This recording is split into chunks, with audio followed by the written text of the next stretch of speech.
This is Pivot Perspectives with Chris O'Byrne, the show that takes you around the world to share interviews with some of the most successful and relevant people on the planet. Hear their stories and get the most important business lessons they've learned on their road to success, and get exclusive access on how to implement their success into your life and business. Pivot Perspectives is brought to you by the Strategic Advisor Board and your host, Chris O'Byrne.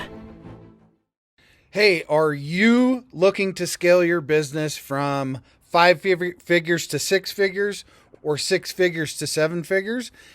If you are, I have the perfect thing for you. What I want you to do today is I want you to go download a book. This book is going to take you through my 3-pillar system. It's 100% free. All you have to do is go to growfast.cash. I say again, go to growfast.cash, and you're going to be able to download my free international best-selling book, which is called Be Good, Be Brief, Be Gone. You can take that book. It's going to help you scale your business to the next level. Again, go download it. Be good, be brief, be gone. Growfast.cash. I say again, growfast.cash. Enjoy. Brian Fretwell, thank you and welcome to the show. Yeah, thanks, Chris. Nice. Glad to be here. And I'll shut off the notices there. I have this timing of the background. Yeah, great to be here. Excited to chat with you. Awesome. Well, I'd like to start with this question, which is, what is a defining moment in your life that helped shape who you become? Yeah, boy, that's right out of the gate there. I often refer to just my time teaching in juvenile corrections. I have a TED Talk sort of about my time there. That's what a 15-year-old meth addict taught me about leadership, and you know, it really formed a lot of the basis of the coaching and the consulting I do, and even the speaking, which is, you know, I went into juvenile corrections thinking, you know, because I had grew up in a kind of a rougher environment, that I was going to, you know, be able to tell these kids and shape them, and I had to learn really quickly that it's not what you tell them, it's how you use questions and how you allow them to see themselves, whether it's kids or adults. That ability to like see themselves is, you know, doesn't come from talking to them. It comes from being curious about them. And I think that, you know, that episode, or rather that time in my life and mentors that I had around me, like shaped, you know, even what I'm doing today. Right. Yeah. Yeah. So I taught for several years and really learned the value of Socratic questioning and how effective it was to ask when you're trying to teach somebody. So I imagine you kind of learned the same thing. I'm curious, what did you learn about leadership from a 15-year-old meth addict? That it's, well, I think the, you know, just at that time, at least, just most simply, like, it's not a me thing, it's a we thing, right? So that idea that, like, even if you're the one with the vision and the direction and the goals and understanding about that, if it's not tied into what they want and who they are and what, you know, what they're trying to do, then it's not, you're not getting the full potential out of that. And so it doesn't even matter how clearly you communicate if you don't understand them, right? And what they need and what they want and how they see it and what they're, you know, how they define even success, right? And I think that we're taught a lot about, you know, how to motivate from the clear directions and driving piece, and we're not taught enough about, or even telling a story, right? How do we tell the inspiring story? But we're not taught a lot about how do we understand someone else's story, how to get them to tell their story better, so that we all see ourselves in the same story. So tell me more about what you're doing now, and how did you get to this point from where you are at? Yeah, well, I'll give you the abbreviated version, but I tell people, like, I did the TED Talk, and the TED Talk's all about questions and the idea of educo, which is actually the Latin root of education, which means to extract from or to draw from within, right? And I think at that time I believed I understood why questions work, and Socratic method, appreciative inquiry, even active listening, all of those things very trained in. And then the pandemic started, and there was this little this activity, if you want to call it that, my friends and I had been doing for 3 or 4 years at that time, and now we've done it every week for 8 years. And it was every week. So tomorrow morning at 8, my friends and I will get on the phone, and we're answering one question for each other, and that is, what went well the prior week? And on the call, we can only ask each other questions. We can't give advice. We can't give feedback. And we've done this every hour, every week for 1 hour for 8 years. And when the pandemic started, we didn't invite people to our call. I set up other Zoom calls. And long story short, what we started to discover was one of the reasons certain questions work and certain ways of delivering questions work is because you're actually triggering the mechanism that allows people to feel a sense of connection. And our brain needs connection at the same level we need food and water. So if you've ever had anybody pass away, you've likely said, I can't eat, I can't sleep, I can't think. And that's your brain actually prioritizing connection over food and water. Other mammals do this, humans do this. So we're looking for connection all the time.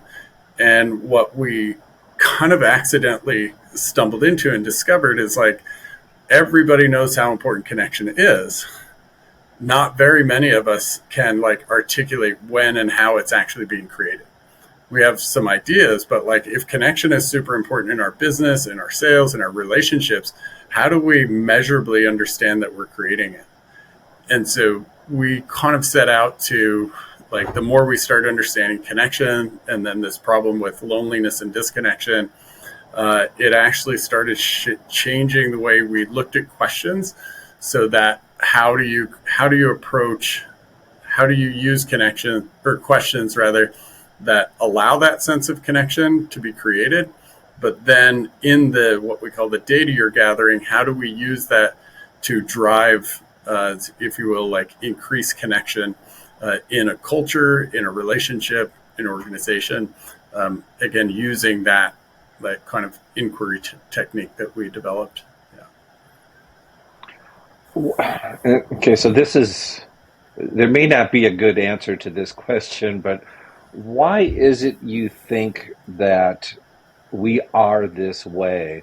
Why is it, especially for humans and then mammals in general, why is connection prioritized above so much else? Yeah, because it's a survival need. And so throughout human history, it's been a survival need. We explain the survival need in a sort of story metaphor that, within 100 years ago, we all kind of got around the fire, right? Whether you're thinking hunter and gatherer time or even thinking a farm or whatever.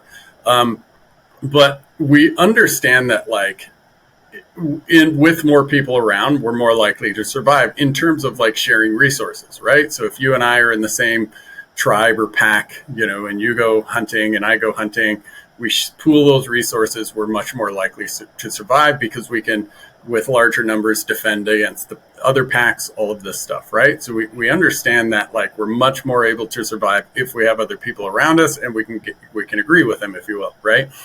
What we miss in this, however, is, and the metaphor we use, if you and I were in the same pack, and again, we're trading goods and not trading, but sharing goods, all of this, whatever, you go off and kill a deer and you come back.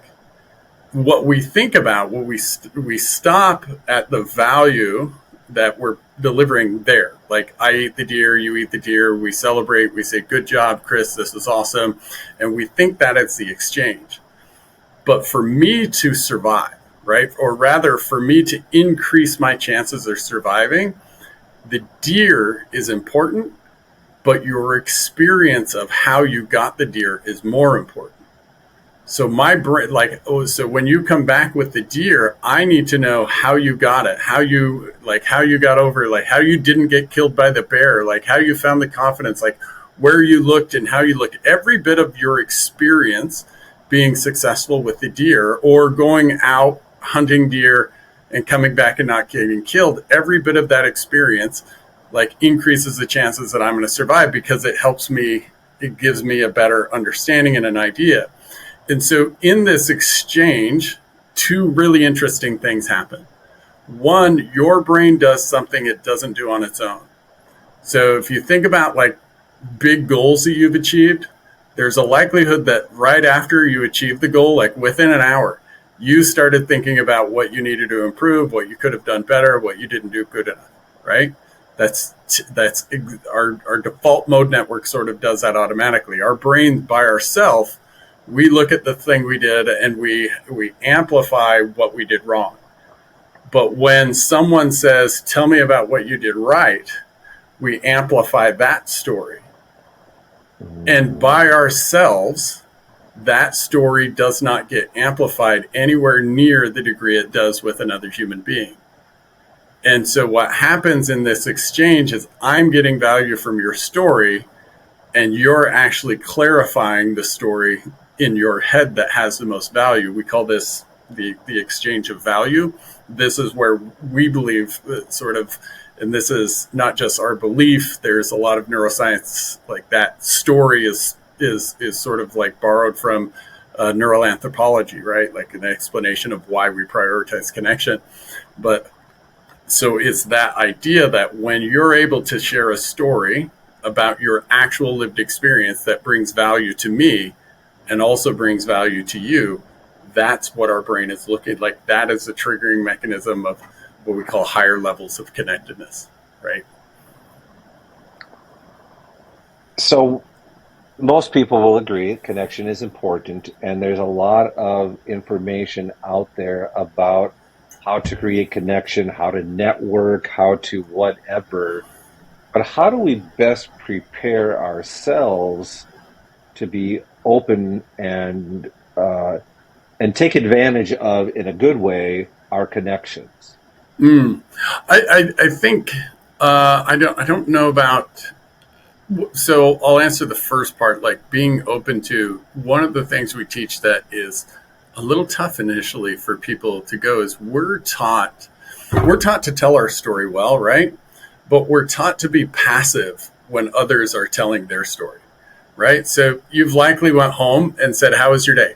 Right? You've likely went to work and said, and those are fine. We don't like tell people that like what I've done when I say how was your day is I've opened you up to tell any story you want, whether or not I'm interested, right? And I'm interested in you as a person, that sort of thing. But just switching it to, oh, okay, Chris. So what do I know about Chris and Chris? Like I know you had some conversations today. What was the most interesting one? Right. So it's the same question. How was your day? But now I'm actually just defining a part of your story that I would find value in. No one wants to tell their story to somebody that's not interested. But what we don't teach is how, as the person asking about the story, to show the other to not just show the other person you're interested, but to identify the thing you're interested in. Right? Because now all of a sudden, like I've said, this part of your story is going to have value for me. And that can be as simple as what was the coolest part of your day? What was the most interesting part of your day? And that like application is just the conversation, but like, then we can see, so we taught a half-a-day workshop last week in sales. Like, what are we asking our clients? Oh, what do you need? What are your goals? That's fine, right? That's important and interesting. But if we added like, hey, if you achieve this goal you talk about, what would you actually have more? Or if this goal that you're talking about, where have you achieved something like this before? Like, where have you done this thing before, right? We teach it, like I always say with real estate agents, what kind of house do you want? How many?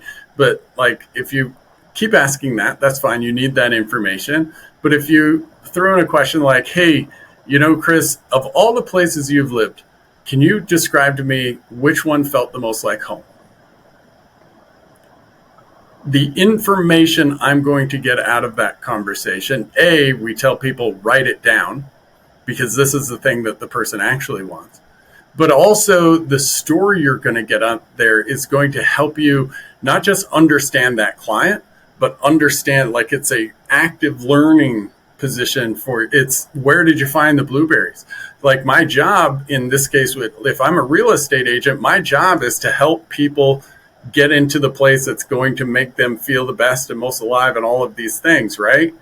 So every time I get a story of somebody that had that experience, the more I understand then how to create that experience, how it looks like from the other person's perspective, right? And so much of our process is really just about how do what data do we want, right? What stories are we looking for in other people? And then if we know that, how do we design questions that make it safe and valuable enough for the other person to tell us that information, right? That was great. Okay, good.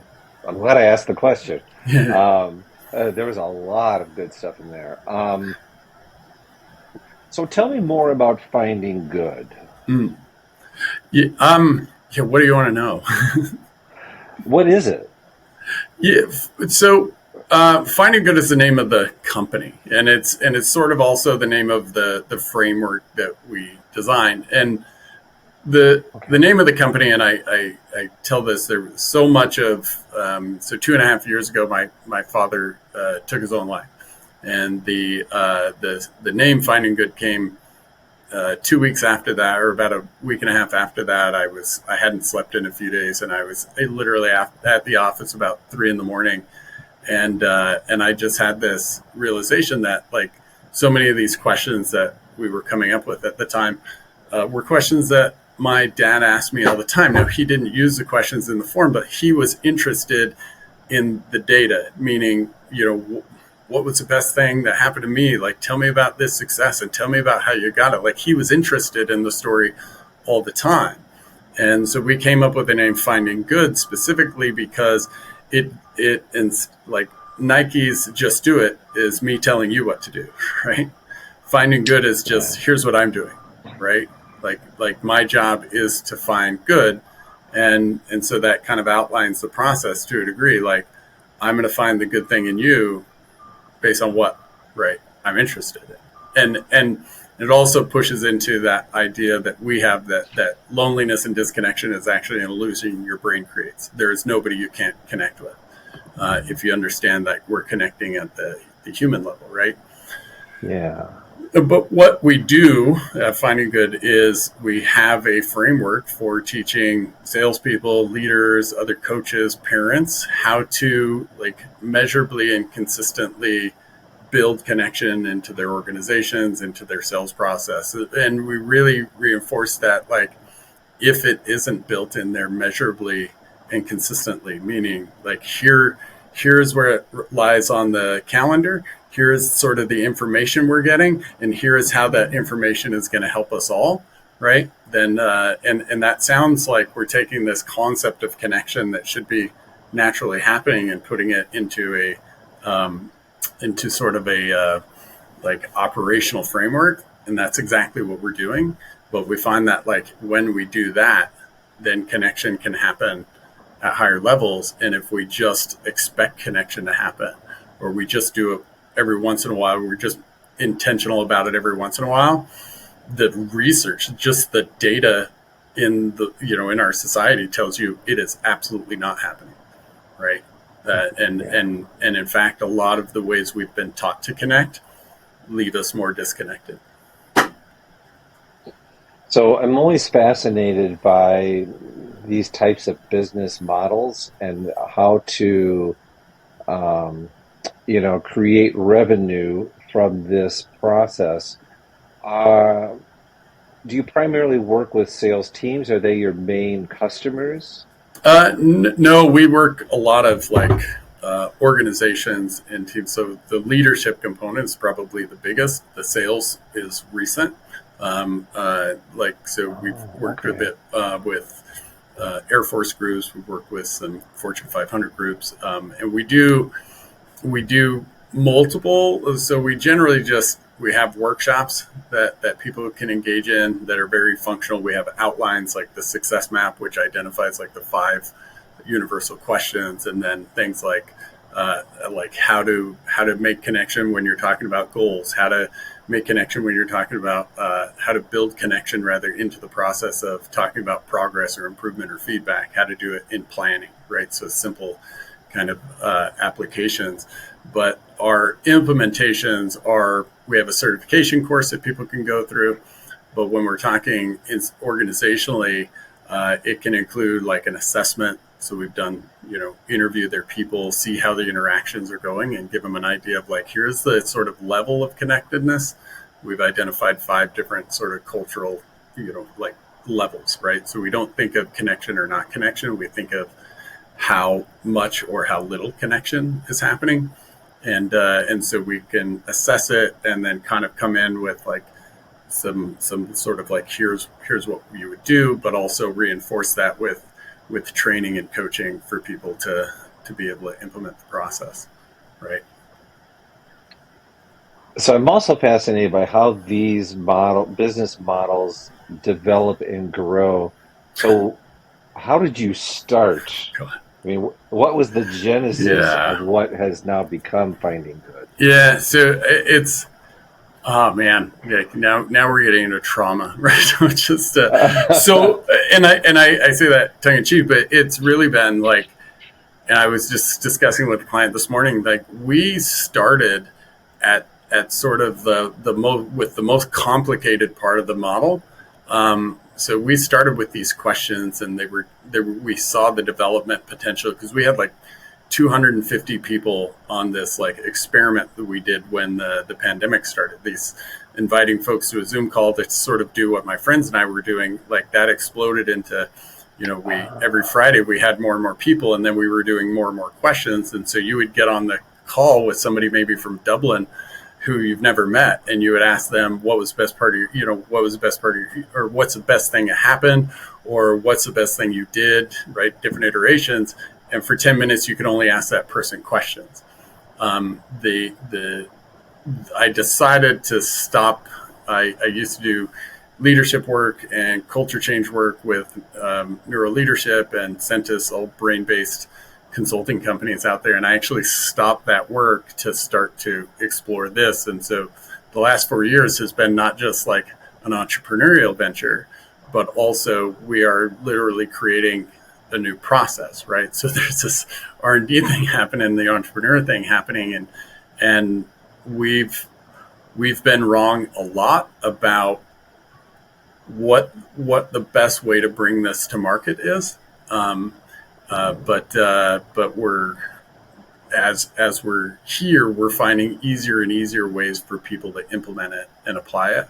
And so right now, a lot of our business model, where before it was individuals, we did a lot of work with parents. We've done a lot of work with a lot of school districts, and now we're seeing, a lot more teams and corporate organizations that are like, oh wow, we can actually not just like operationalize how we're building each other together, but like the data that we get from like, employees talking more consistently about here's what I did well, here's what success looked like, here's the impact I made on other people, sharing that with each other, recording that and tracking that is actually about like getting them focused on the highest level of impact that they all can be, and using that science of connection because we're designed to have these conversations, right? And so operationalizing that is about like answering that question of like, how do we build a strong culture?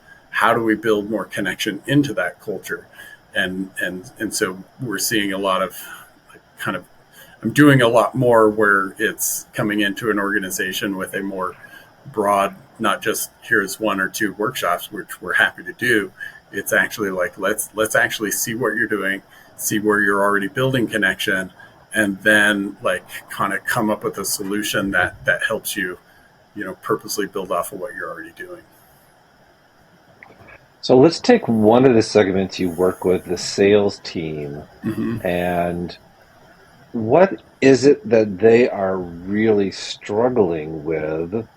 Because I would imagine most sales teams, they get a lot of training and, asking questions and being a good listener, how to connect with people.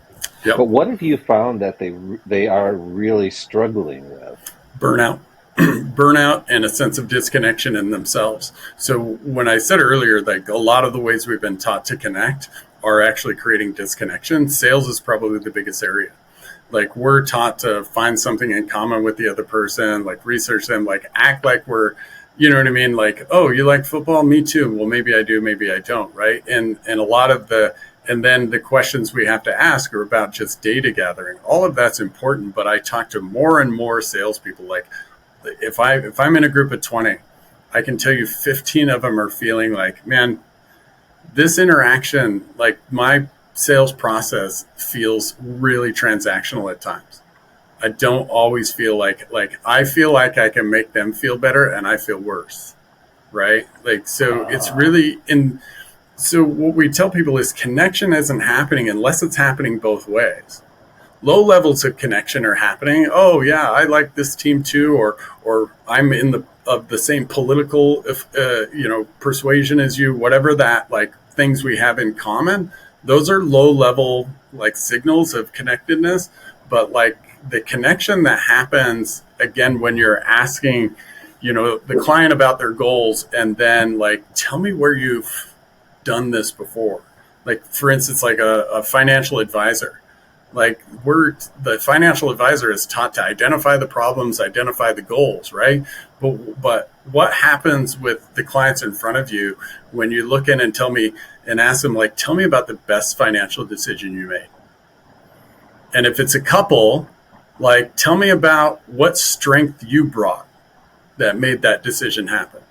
And tell me what strength you brought that makes that decision happen. Because then you're not just like, you're getting this like real, like if you care about financial, right, if you care about what you're doing, that story is going to be super engaging. I don't care who you're asking. But you're going to leave your clients with this better understanding of themselves that they're going to then connect with you. But like you're getting this like instead of tell me about what the problem is and I'll come in and save it.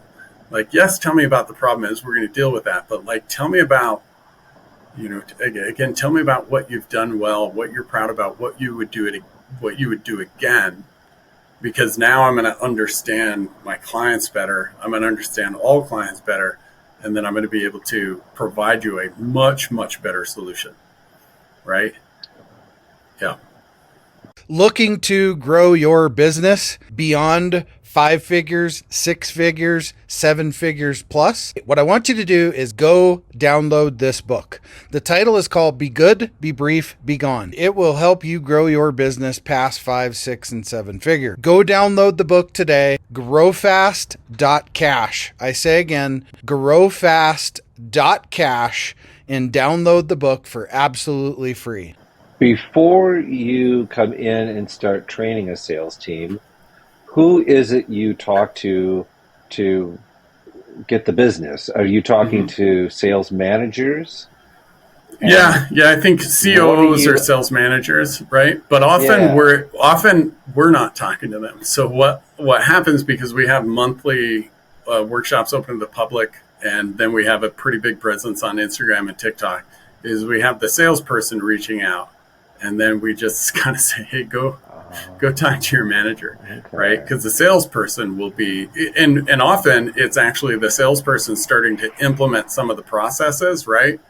And then the manager's like, what the heck are you doing? Like, what's, you know what I mean? And then that, like, it's generally like a secondary, we don't, we're a small team, so we don't actually, like, I don't do, our business development is more about like, speaking at a Vistage group or entrepreneurs organization, or those smaller CEO and key people kind of groups out there, we tend to sort of focus there, and then everything else sort of comes in off of Instagram, which mostly is because I'm every day for us it's really about like, how do we improve the process?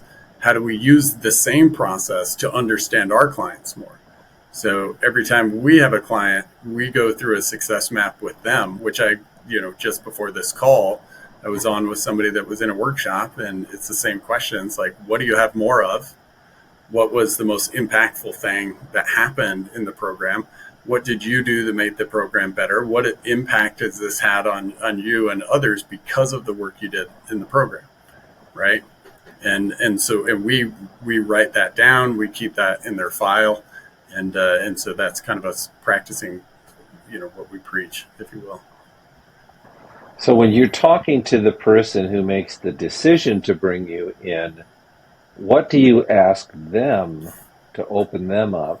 Same thing. So I give you an example. Okay. I give you an example when so we get called for keynotes, and they're my favorite. Like, I don't let anybody else take the call. I might let Julie will set it up, right, just kind of qualify them. Like, hey, what are we talking about here? But whenever I get on with somebody that's like, hey, Brian, we'd like you to come out to do a keynote. My first question, and I'll let them know, like I've said this online, people often know it's coming. My first question is going to be, tell me about the best speaker you ever hired.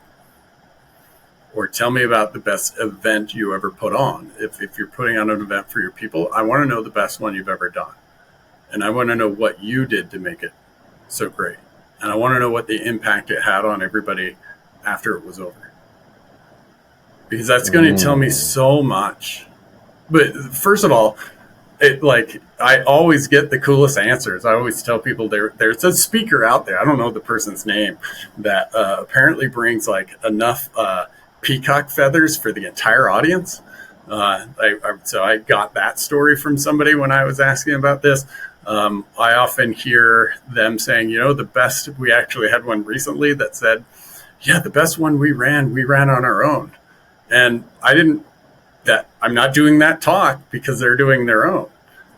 But I didn't close the door either, right? Because I'm concerned with them having the best event, but I'm also genuinely interested for anybody that's having an event. Their story about the best one is going to leave me better positioned to understand it, not just from their perspective, but others. Whether or not we do the business, we both get something out of it. There is an exchange of value happening.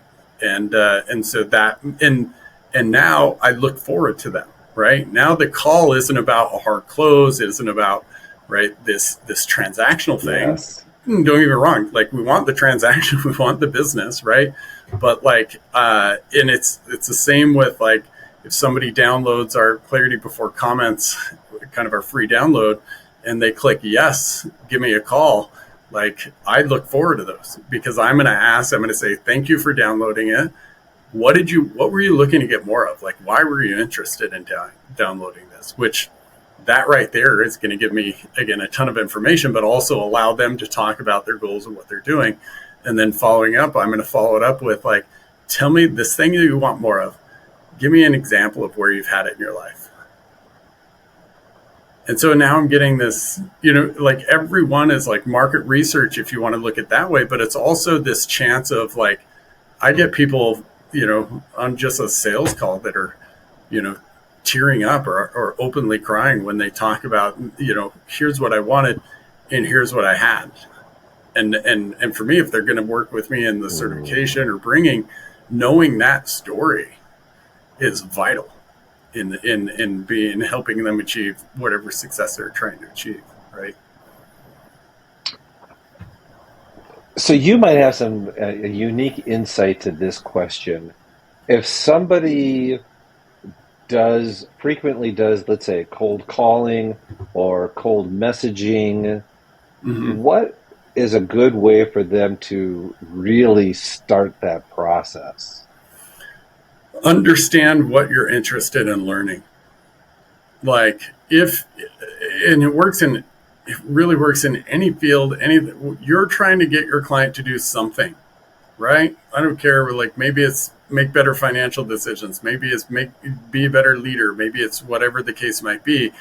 Every person on that list of people you have to call have experience doing something like that, right?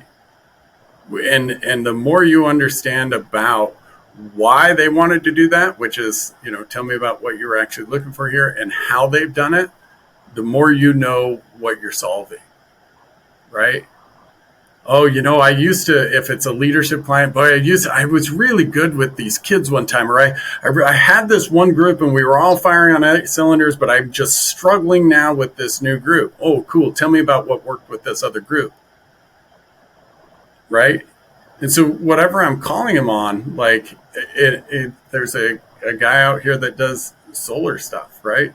So, hey, tell me about, when you've made improvements on your house, what kind of improvements and why?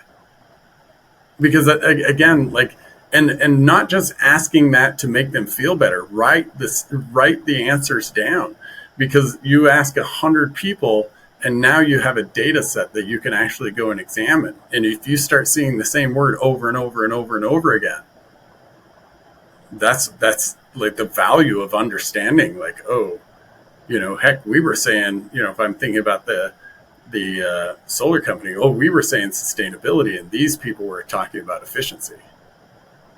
We're using different words to say the same thing. And if I'm hearing this one over here, then what might be happening? Like, if I do, but I won't get that if I'm not asking, what are you trying to get more of? And if I'm not asking for their story, I will never hear that. Right. I will only hear the rejection, and I will take the rejection as I'm saying it wrong. I'm doing something wrong. Right. They don't want what I have. Right. Like, and then that's what starts the process of, oh man, I've just got to do so many of these calls and get rejected after rejected until somebody says yes. Well, what if the call was actually kind of like, you're still going to get hung up on, you're still going to get, but every once in a while, you're going to get somebody to tell you the story about what they did and how they did it. That is just going to, and so for me, when I look at those follow-up calls that we do, I do them at the end of the day. And my goal is to get I'm going to keep making phone calls until I get 2 good stories, because I get this little jolt at the end of the day. Like, and I don't know too many people that look at their sales calls as this thing that actually is going to, give them life. Most of the people I talk to, it's like, I have to do sales calls, so I'm going to have 3 cups of coffee and like slap myself in the face 4 times, right? But what that is a sign. Like, if I have to build myself up that much to interact with another human being, I guarantee connection's not happening. Yeah. Because when connection happens, there's a neurobiological process that leaves us feeling better, right? And if you're expecting that story, you're expecting to create a connection.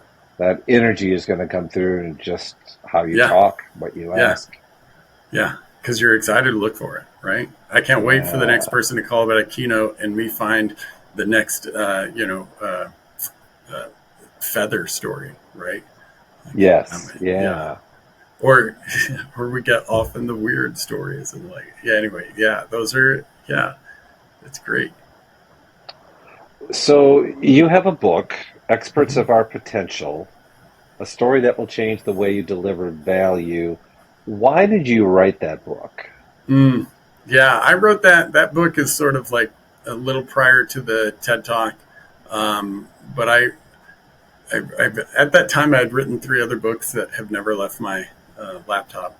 And then this was the book that I wanted to write about questions and about, at that time, what we understood about questions. But it was also, very much about like outlining my own journey, with questions and how to do that. So at the time, that book for me was about writing a book that I felt proud about. Like, I didn't do a whole lot of market research. We launched the book, and then 2 months later had a tragedy in the family, and essentially did nothing with it. We're working on a new book right now that is much more, if you will, focused on like, here's who we're writing it for, here's what we're trying to say. But that book for me was about, being able to articulate the story I wanted to tell, right? And in a way that I was proud about. Yeah. And it seems to be doing well. When I look at your page, you have 49 reviews. The rank is still up there fairly high for a book that's not getting that you're not actively putting a lot of work into. Right. So it must have struck a chord with someone. Yeah, we have. Yeah, I've gotten really the best compliment I get in the book that I've gotten a lot of times is somebody saying I really saw myself in the book. Because when I teach other speakers or facilitators about storytelling, I tell them like the job of a good storyteller isn't telling your story clearly; it's telling your story in a way that someone can see themselves in it, right? And so whenever I get that compliment on that book, like it just the hours and days of putting it together, it's somewhat feel worth it. Yeah. Well, it's always worth it at some level. Sure. Do you, so I was going to ask if you were working on another book, and so that was a good segue when you mentioned you are. Tell me about that book. What is it about, and who does it help? Yeah. So the book is going to be sort of centered around how this whole thing was created, and I think the title will be Finding Good. But the thesis of the book is actually like really leaning into this idea that like the way we've approached connection is broken. And I don't know that you can't really argue with that. Like 65% of the country is lonely, 25% clinically lonely, right? And that's just the tip of the iceberg. We all understand there's this disconnection. The challenge is we sort of blame it on things like social media. And there's a lot of things that do contribute to that. I think the biggest contributor for me is this way that our brain experiences connection 40 years ago, even 20 years ago, happened accidentally. And I would argue even like for the majority of human history, it happened on accident. Like if you are around the water cooler long enough, you're going to share a story, right? If you're on a car ride for a long time, you're going to share a story. Well, now the opportunities for that story to be shared don't happen as often. And so much of our process is about like, how do we do this on purpose and first, right? And so the book is really about like helping people see where this disconnection is happening, how much it costs in your business and in your life, right? But also, I think most importantly, how easy it is to actually create, right? And like there's some, like we're going to change some behaviors and change some habits, but what we get week after week when people go to a workshop and then go try it out in the field is like, I cannot believe I built a sense of connection with that person that quickly. I mean, like 5 and 10 minute conversations that people have with each other and they leave like, I want to go. We used to hear in the first year, people we would always know connection would happen because they would say, I feel like I could go camping with that person. Right. And so it became this sort of ubiquitous way of identifying like this level of trust we can build really quickly, this level of comfort and confidence we can build in each other really quickly when we learn to connect on the story and it becomes like people get teary, people get emotional from a very simple question like, what was the best part of your week? Or, how did you get over a challenge this week? Because connection is so missing that when we feel it, it becomes overwhelming, right?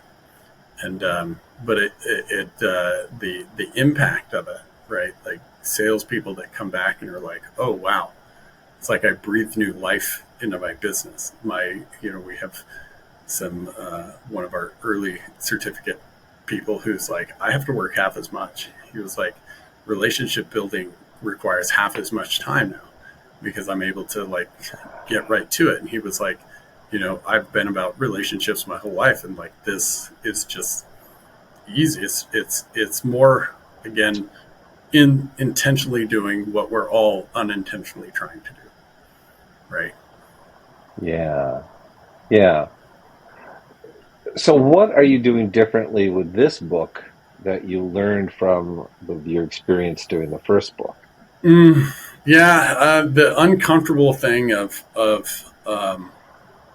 pushing forward an idea that that has that might get pushback, if you will. Not might get pushback. Any good idea is going to get pushback, right? And I think in the first one, I did a story of a coach working with this toughest client, and so it allowed the reader to take some of the ideas or not. Where we're here in this book, I'm getting a little bit more direct about this is a problem that we've looked at from the wrong angle. If somebody is lonely, I've got to go help them. And especially for the helpers in the world like that, we're creating a situation where the helpers don't have the connection we need. The salespeople, the leaders, the parents, the coaches are the ones that have the worst, the lowest kind of, if you want to say, level of connectedness, because we're taught that if I help this person, if I get this person successful, then I'll get what I need. And then they just try to do it more and more and more, and it's not enough. The connection has to be built in the process for them, and once the person that's trying to help their clients or their employees or the people around them, or that they're building connection for themselves with the people they're trying to help, then the game changes exponentially, both for the practitioner and for the person on the other end, right? Because we're designed this way, right? This isn't theory, it's biology, right? Yeah. So one of the hardest parts for an author is, especially if it's anything sort of business related or self-help, especially in the business side of things, is how do I get my book in front of the right person? Because it's everybody, so many people want to write a book, and some people do, and they feel like once their book is done, they kind of feel done. Their book isn't actually helping anybody other than them because nobody's seeing it. What has worked in the past, but what are your plans for getting your book in front of people? Yeah, I think that initial answer to that question is continuing to be curious about who the right person is, right? Because if I'm curious about who the right person is continually, then I'm out there understanding, what is that person's challenge? Where has this person, again, done something like this before? Which is going to then tell me, where are they at? What are they doing? The more I can understand who it's for and the more I engage those folks, then what seems to happen is oh, here's where I could put this. Here's where this book should be, because the client I need is on this journey, and here's where I can put it in their journey, right? So we tend to again, look at this from the other angle, what is the best strategy? Well, if I don't know who the person is and what their journey is and where this sits best in a person's journey, then the strategy might be putting it for the wrong person in the wrong journey, right? And I for me, so that idea of who's it best, when my book started taking off, other coaches loved it. So we started speaking in front of coaching groups and started reaching out to, started actually sending copies to influential coaches or people out there. Again, I didn't do a whole lot of marketing on that, but when I think about this book, right, that's, this book is going to go to the people that really understand connection, they're really looking into it, whether they say they understand it or not, right? I know that there's leaders and salespeople and parents and teachers out there that are vitally concerned about connection, that are working every day to create it. And I want this book to be reinforcing for them, so that they are yes, somebody else sees it, so they don't feel alone. And, here's a few more things I can do, so that this book becomes this thing that helps people not feel alone on their journey, and also is a conduit for helping them along that journey a little more, right? Yeah. So, as we wrap this up, what are some parting words of wisdom, if you will, that you can help people with, and that you'd like to share? Mm.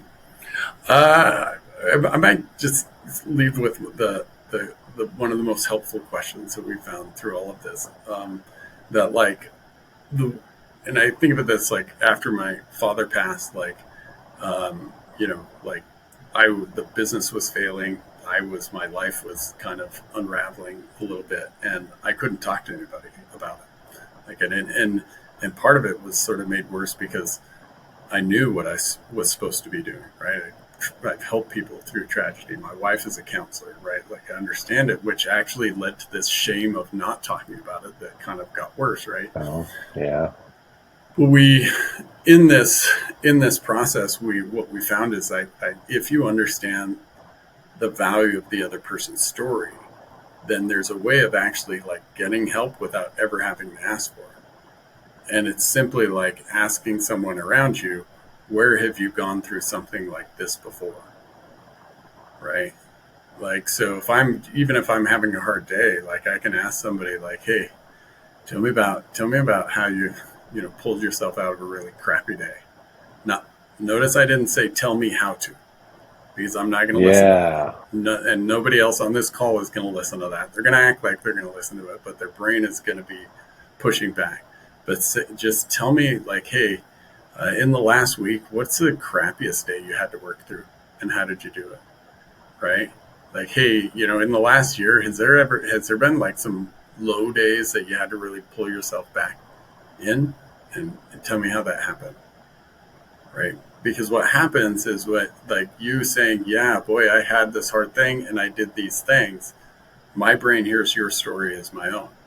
Like that's kind of how we experience stories, right? And in doing that, my brain gets this experience like, oh, there's actually nothing wrong with me.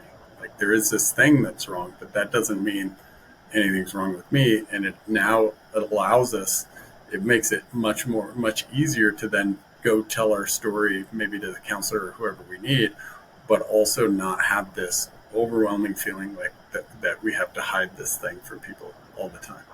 Yeah. And we do that without having to say anything. We just have to understand that the other person, finding other people that have been through what I've been through.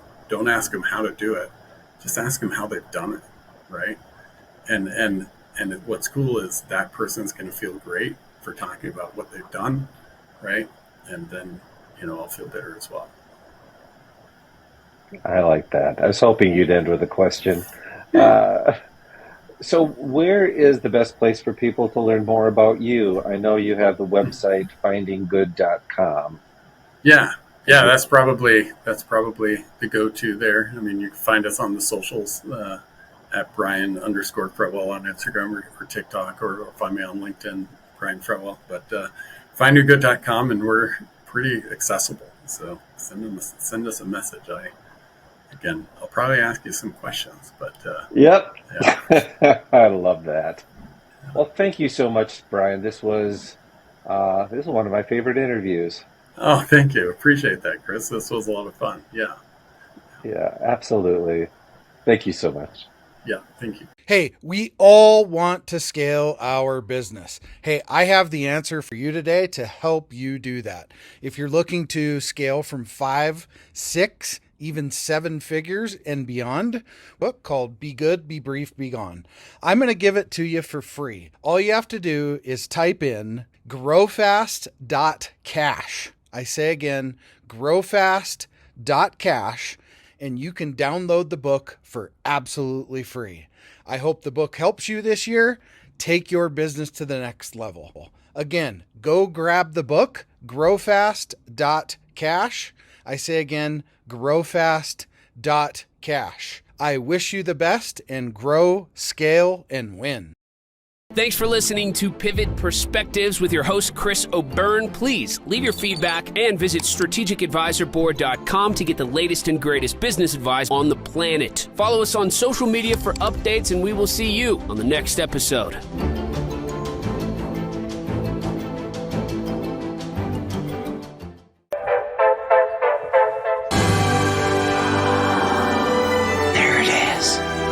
Magnum. Holy moly. Yeah, baby! That's what I've been waiting for! Dear God.